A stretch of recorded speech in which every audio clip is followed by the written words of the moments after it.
Tahu ya kendaraan, kendaraan ya. Kendaraan. Kendaraan Allah demikian pula kendaraanku. Allah disebut dalam bahasa spesifik, mungkin di lingkungan Muslim dan lingkungan Kristiani ya. Ini warna.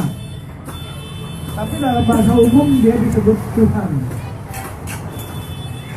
Artinya Allah juga gitu. Yang paling utama di sini yang perlu dicerna, bunyi kalimat itu kendaraan, kendaraan, kendaraan. Sekali lagi kendaraan. Susah nggak misalnya kendaraan?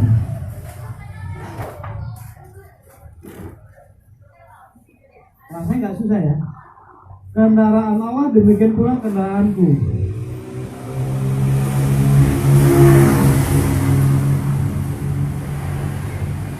Adalah ide-idenya yang bergerak dari titik ke titik secara bebas, penuh kasih dan kebahagiaan. Kalimat ini kalau dibaca seperti itu aja, sepertinya nggak ada isinya. Tapi apabila dicerna, seperti saya bilang tadi, kendaraan. Kalau kita punya kendaraan sepeda motor, ya jelas kita juga menghemat waktu. Kalau kita punya kendaraan mobil, jelas lebih hemat waktu. Kalau kita punya kendaraan, katakan pribadi, heli atau pesawat pribadi, jelas lebih hemat lagi. Nah ini kendaraan Allah gitu. Kendaraan Allah ini, kendaraan Tuhan ini gitu. Itu sangat menghemat waktu. Sangat menghemat waktu. Nah,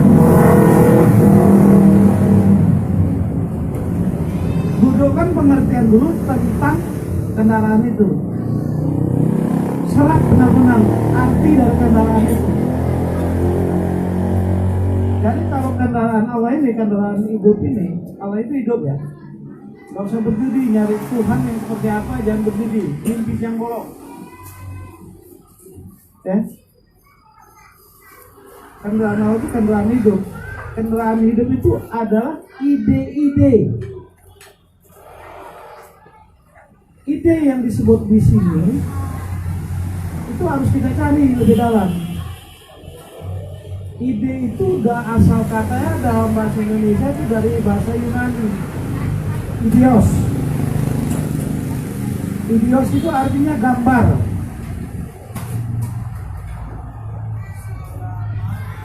Gambar. Jadi yang menangkap gambar itu adalah hati, rasa, akal, budi. Yang menangkap gambar itu adalah hati, rasa, akal, budi. Yang disebut secara pikiran secara umum. Baik pikiran yang berbentuk fisik duniawi, baik pikiran yang berbentuk kerohanian disebut akhirat. Jadi jangan mimpi hari kemudian hari itu, jangan kalian bayangkan udah mati masuk kubur, setelah mati masuk neraka, masuk surga, masuk neraka, nggak ada. Mati masuk kubur, ya nggak ada itu. Untuk pendongeng yang belum ngerti, iya dibilang mati masuk surga, mati masuk kubur, nggak ada. Udah mati loh. Udah mati, gak ada apa-apanya lagi. Lah yang mau dikubur siapa mau disiksa? Lo mau ngapain dalam kubur? Orang kubur sempit kok bisa surga. Gepeng masuk kubur lo gitu. Udah dicerna baik-baik. Ya? Jadi kita teruskan. Ide tadi itu gambar. Gambar yang ditangkap oleh pikiran, ya. Jadi kemampuan pikiran itu yang menangkap gambar itu disebut konsep. Asal katanya dari bahasa Latin, concepere, menangkap gambar. Itu pekerjaan pikiran, baik yang secara rohani, baik yang secara duniawi. Contoh, Coba lihat bunga itu, bunga mawar itu. Ya kan, jelas kan, ditangkap pikiran kan. Sekarang gambar itu bisa kita ganti dengan kalimat mawar. Nah, ini yang dibuka rahasia di dalam PPS Pancadaya. Jadi kalau kita nangkap kata siapa aku, jadi kita harus melihat gambar siapa kita sebenarnya. Gambaran kita itu seperti apa kita. Karena manusia itu adalah makhluk tertinggi, makhluk yang paling dimuliakan dalam hidup ini, maka manusia itu diberi akal budi untuk berpikir, baik ke rohanian 4 dimensi, baik ke duniawi, ke materi 3 dimensi. Bisa nggak kita mencerna kalau pohon ini diberi akal budi, kira-kira kemana dia pergi?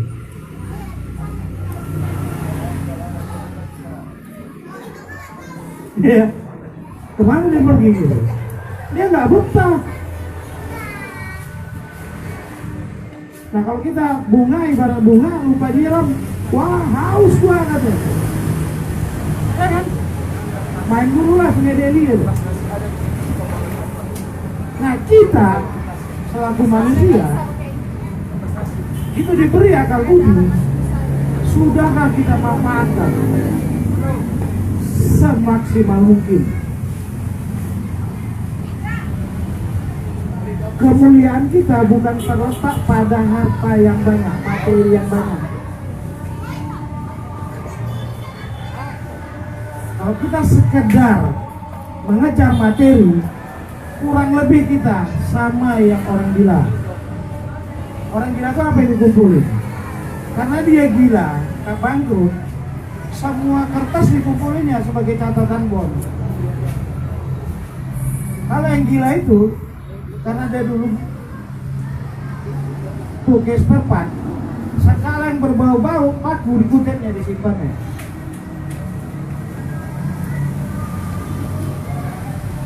Ya kan? Kurang lebih gitu kan? Nggak ada kemuliaan kita kan? Nah hubungannya nanti dengan tenaga dalam. Ini baru itu kalimat tadi kita urai. Jadi kalau kendaraan Allah itu ada ide-idenya, setiap ide yang muncul di dalam pikiran itu dibaca. Ide itu bukan gambar mati. Gambar yang muncul dalam pikiran kita bukan gambar mati. Contoh, lihat daun yang bergoyang. Hidup kan gambarnya? Dalam pikiran. Kita harus bisa menuangkan gambar itu dalam keadaan hidup kembali. Itu salah satu penggunaan daripada tenaga dalam.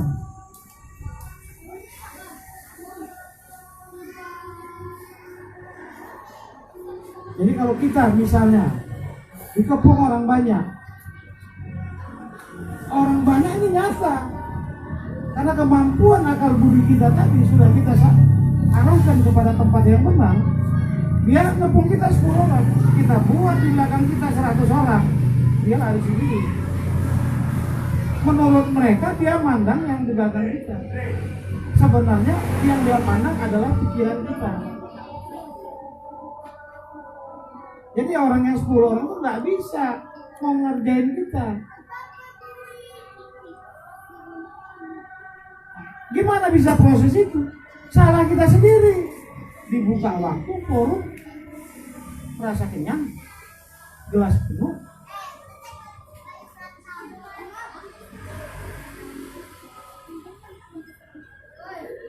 Nah, kalau ini kita bawa, persis untuk Pak Adi Mandiri. Citra manusia Pancadaya itu bisa jadi lakon hidup juga sehari-hari.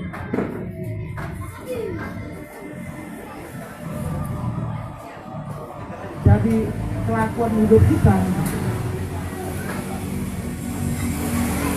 pengamal dan Pancasila, pertama Tuhan Maha Esa. Loh,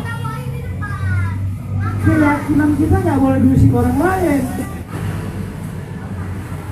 Keyakinan kita, kepercayaan kita adalah buah pikir kita.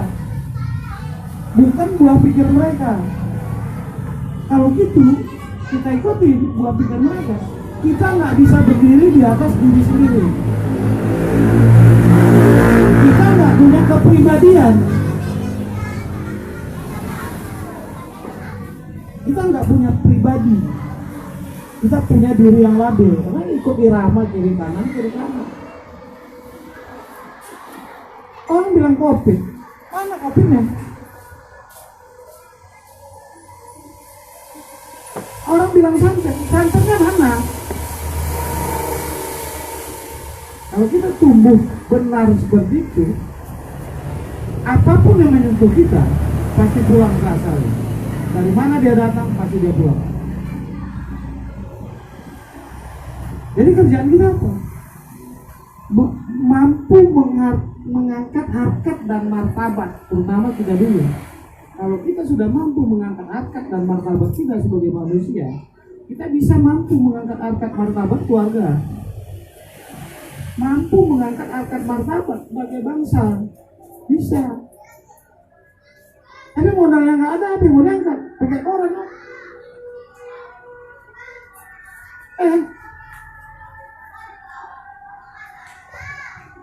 Jadi tolong diperhatikan sekali lagi. Kendaraanku adalah kendaraan Allah dibikin pula kendaraanku. Sama. Orang yang disukai oleh Allah itu adalah orang yang selalu menerima ide-ide Allah. Kalau ide itu dibacanya dengan jelas, dia baca dengan jelas, dunianya terang. Oke, terus. Dunianya terang. Terangnya dunia.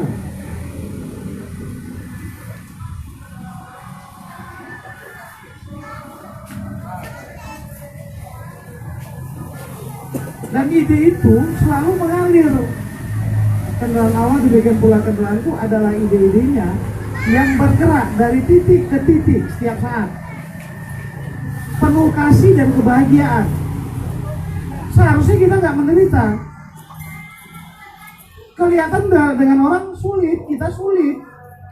Tapi kita nggak menderita. Penderitaan apapun nggak ada. Di dada dan di punggung nggak ada. Di kepala, di punggung nggak ada.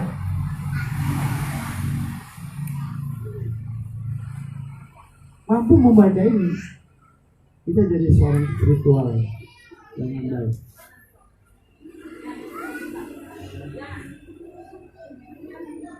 Satu kalimat tadi tuh. Kalimat kedua, kasih Allah memenuhi jiwaku. Kasih Allah memenuhi jiwaku. Seperti pesan Pak Adiman tadi, senyum gak pernah pudar, semangat gak pernah hilang.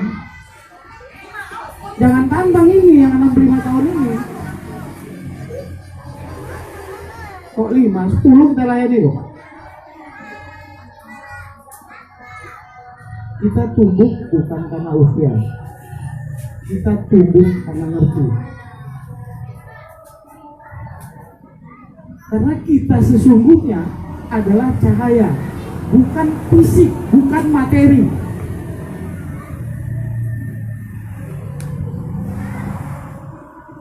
Kita sesungguhnya bukan fisik, bukan materi.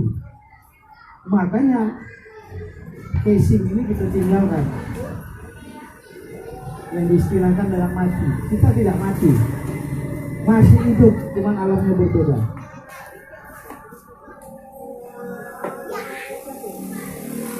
Kasih Allah memenuhi jiwaku, senantiasa bergerak mendahuluiku. Coba, senantiasa bergerak mendahuluiku. Jadi tidak pernah kita disusahkan oleh hidup ini, tapi kita kebablasan dalam langkah memilih hidup ini. Hidup ini nggak pernah buat kita sakit. Sakit kita adalah sebuah kebodohan. Hidup ini nggak pernah membuat kita menderita. Kalau kita menderita adalah sepenggal kebodohan.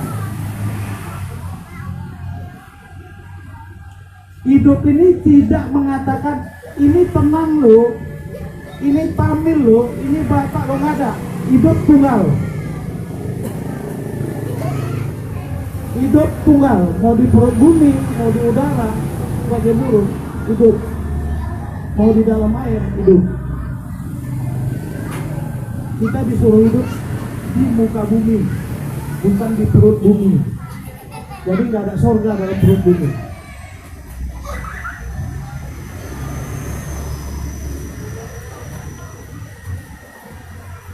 Kasih Allah senantiasa bergerak mendahului untuk meratakan dan meluruskan jalanku.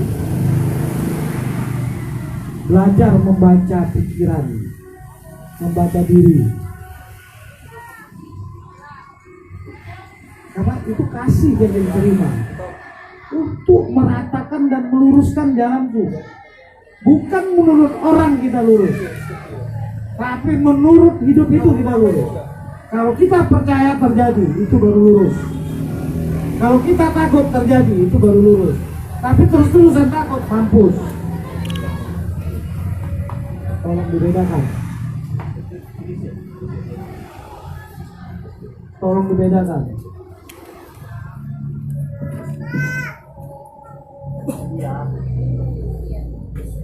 Hiduplah yang sejati, hiduplah sesuai dengan hidup itu sendiri. Bukan hidup yang kerdil menurut sudut pandang pribadi. Yang disebut pribadi di sini hidup yang kerdil adalah keterpakuan dalam melihat sesuatu, terpaku, sempit.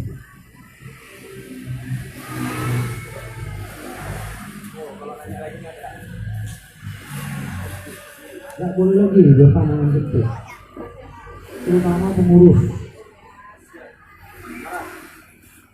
Kalau bisa semuanya,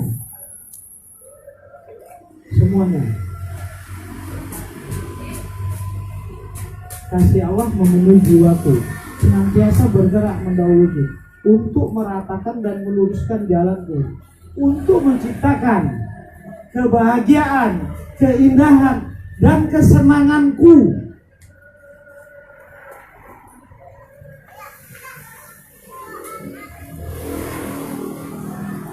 Kita belum temukan itu, banyak yang belum temukan itu.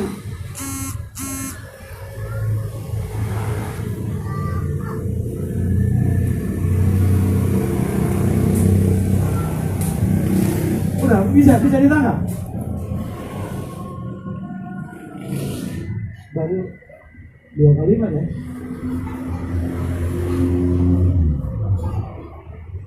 Pengen nggak bahagia, indah, dimanapun indah, kan? Nah itulah gunanya ku candain tadi.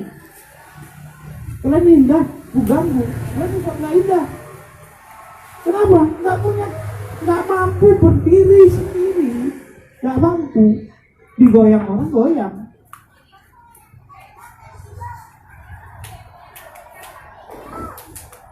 Ini harus diungkapkan ya, supaya kalian lebih dewasa. Karena aku berpegang di situ. Pikiran-pikiran suci yang mengelilingiku, meliputiku. Meliputi itu bukan di luar, di dalam. Aku dibungkus dengan pikiran-pikiran suci. Tahu apa itu pikiran suci? Spesifik secara agama itu Jibril. Lebih tinggi, lebih dalam dibahas, itulah Roh Kudus. Jadi kalau aku bilang asing di telinga kalian, tapi bagiku itu bukan dosa. Kontol itu bukan dosa begitu.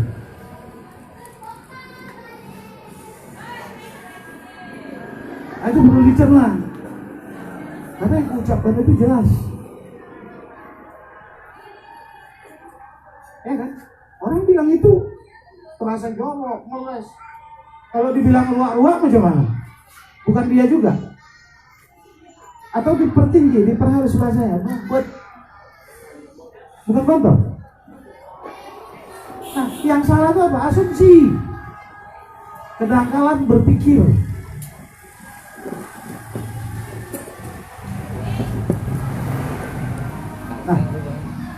Dari 3 ya. Yang keempat, aku berada di tengah-tengah pikiran-pikiran suci dari Allah. Berada di dalam bentengnya. Karena aku berada di tengah-tengah pikiran suci, berada di dalam benteng Allah, aku tidak takut dengan apapun kecuali Allah meninggalkan aku. Eloi, Eloi, lama sabatani. Itu yang gue takutkan.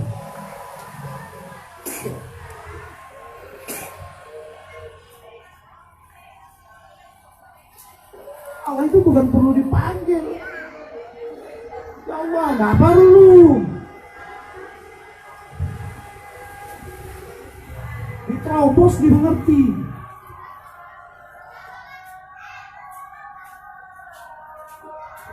Maka pesannya, carilah, kau akan mendapat. Ketuklah, pintu akan dibuka. Mintalah, diberi. Ini minta yang napasnya cuma ada di hidung. Ya kan, jam 11, jam 10, jam 11 lagi. Napas ada di hidung. Harus mengucapkan.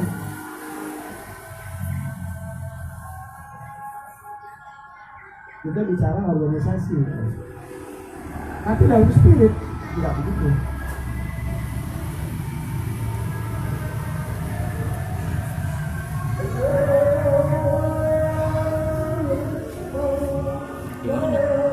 Jadi kalau kita berada dalam benteng Allah, ya kan, kalau kita sudah menguasai tadi pikiran-pikiran suci tadi, kita tinggal. Kita dengan Allah itu, dengan Tuhan itu tidak ada jarak. Gula dengan manisnya ada jarak, garam dengan asinnya ada jarak, seperti itu.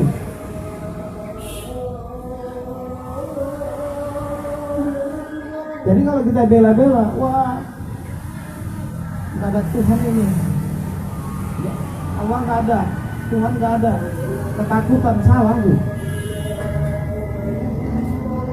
Ketakutan, salah ini.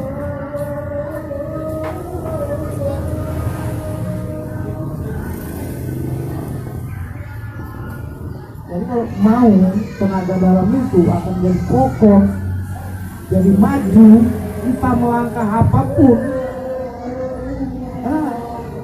Awal sukses itu kalau kita bersama, bukan sendiri.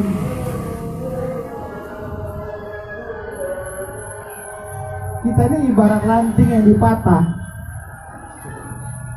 Katakan lu sendiri. Itu nih.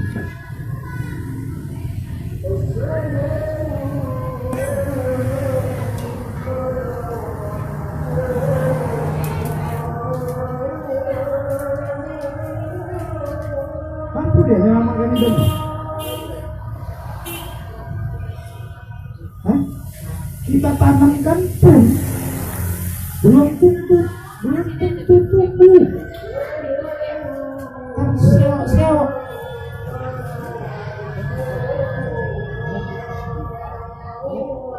Jadi jangan takut. Kita bersama dia, saat kita berpikir, mau kita berpikir menggunakan akal budi tadi, itu pertanda sudah. Ada jawaban itu pertanda. Kejar itu pikirannya itu ke dalam. Sampai kita ngerti bahwa kita sedang berpikir. Kita sadar, kita ngerti, kita berpikir. Nah, baru kita tahu apa yang kita pikirkan itu dijawab oleh Tuhan itu sendiri. Bukan kayak gini bagian mic. Jauh kali. Ini takaran untuk anak-anak baru-baru besar. Ini kalau kita ikuti begini, ya masih anak-anak juga sampai tua. Gimana kedewasaannya? Nah itu yang aku bilang tadi. Kalau kita nggak ada jarak, yang mana menyembah, yang mana yang disembah? Hah? Yang mana yang menyembah dan yang mana yang disembah? Mungkin manis menyembah gula. atau gula menambah manis? Hah? Iya, kita tuh seesa. Itu dibilang tauhid. Esa itu. Jadi hidup kita ini bukan konsep orang lain. Hidup kita konsep kita sendiri. Kita mau bawa kemana, mau di mana, mau mengapa, itu yang dikatakan lakum dihukum. Bagimu agamamu, bagiku agama.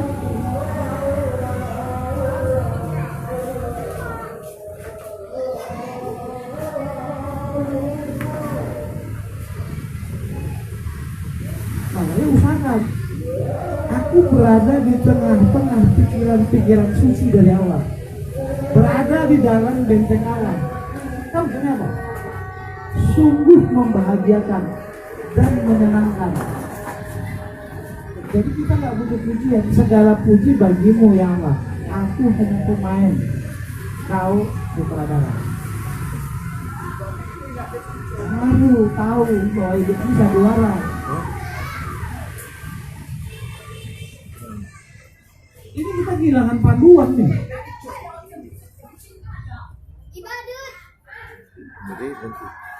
Harus betul-betul mengarah.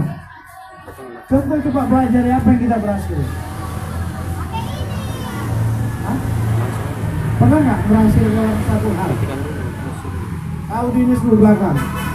Kalau kau membuat satu, mampus kok mampus.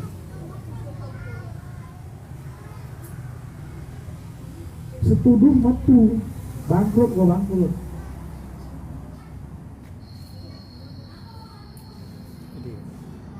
Datang kepada Allah untuk Allah. Kalian lain tahu nanti apa arti kalimat bukan aku yang hidup, tapi Kristus yang hidup dalam hidupku. Itu bukan dongeng, itu bukan mimpi. Tapi bagi yang mengungkapkan, menjual itu di satu tempat, itu dongeng. Oke? Cuman mobil-mobil lagi. Sudah waktunya makan siang. Habis makan siang kita belajar kita. Tolong turunkan.